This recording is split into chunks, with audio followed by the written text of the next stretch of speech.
Hello mga ka-farmers, good morning and welcome back to my YouTube channel. So ngayong araw na ito mga ka-farmers is dito kami ngayon sa ibaba at magkapon kami ngayon ng mga alagang biik dito.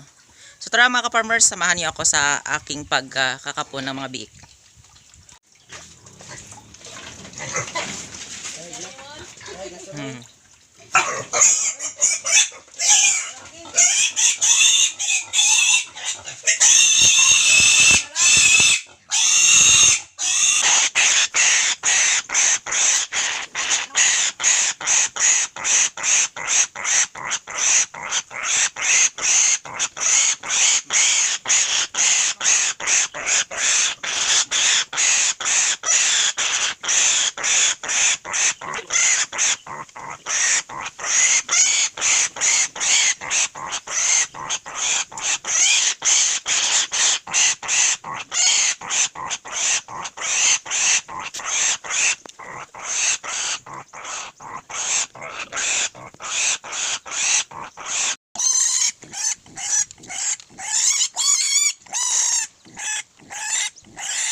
So yan mga farmers, tapos na silang kapunin yung mga yung mga lalaking biik.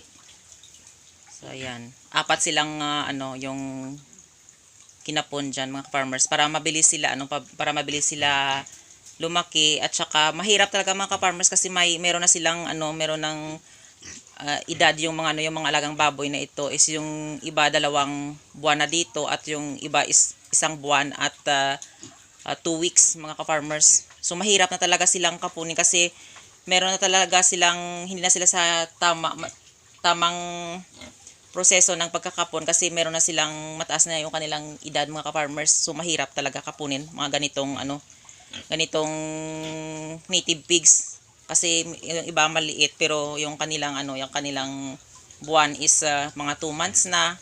So ayan. So mga ka-farmers, hindi muna ni Tito noon kinapon kasi maliliit pa sila at saka yung iba hindi pa maganda yung kanilang katawan. So ayan, sabi ni Tito kailangan daw pagandahin yung katawan baka kapag kapunin na maliit pa is baka mamamatay. So ayan mga ka-farmers. So mga ka-farmers, napunta naman ako doon sa itaas, doon sa kabila. So dito sa sa ibaba is apat yung kinapon ko dito na mga alagang native pigs ni Tito. At doon sa kabila mga farmers yung kapatid ng 2 biik dyan na maliit is magpapakapon doon si Tito GC yung yung pinsan ng stepfather ko.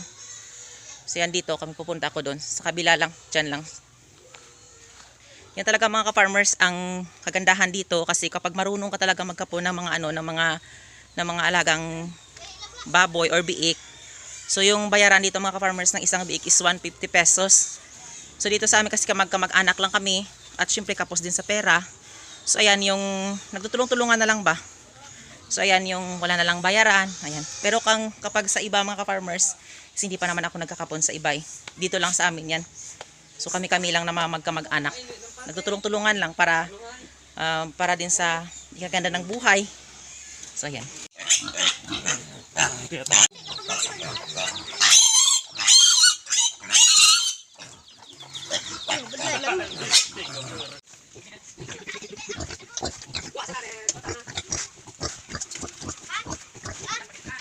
So ayan mga farmers, pabalik na ako dito sa sa ibaba. Ayan.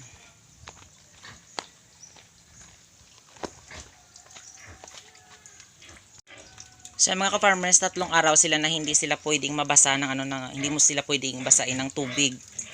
At baka baka ma-infection or baka mamatay sila. Yan lang. So yung lagyan lang ng tubig na pampakain. Yan, hindi nila naubos yung kanilang pinagkainan. So madaming madami ngayong langaw dito. Ayan. Madami pa silang pupo doon, no. Kaninang umaga naglinis pa ako, pero ngayon madami na silang pupo. So yan, kasi 11 na ngayon, no. 11 AM nang. So ayan. Dito, ganun din, no. Marami silang pupo dito. So yan yung isa dito, lalaki, yung isa dito kasi. Kaya yung isa dito kinuha ko at nilagay ko lang dito. Kasi baka suwalin nilang dalawa kasi malaki na ito. At saka ito, babae yun eh. Baka suwalin niya kasi bagong kapon pa lang yung yung isa. Or minsan kasi naglalaro, na parang naglalaro-laro sila. Eh baka mabinat. So kawawa talaga mga ka-farmers. Yan nila talaga mga ka-farmers yung yung kapag nagkapon tayo ng mga biik. So kailangan talaga nating iwalay sa iba yung mga kinapon natin kasi baka mabinat sila mga ka-farmers. Kasi yung iba dito is ilalagay ko doon sa kabila para mag-separate yung yung nakapon at saka ang hindi. So yan. Maraming salamat sa walang sawang pagsusuport at panonood nyo sa aking YouTube channel. And don't forget to like, share, and subscribe to my YouTube channel. Happy farming mga ka-farmers!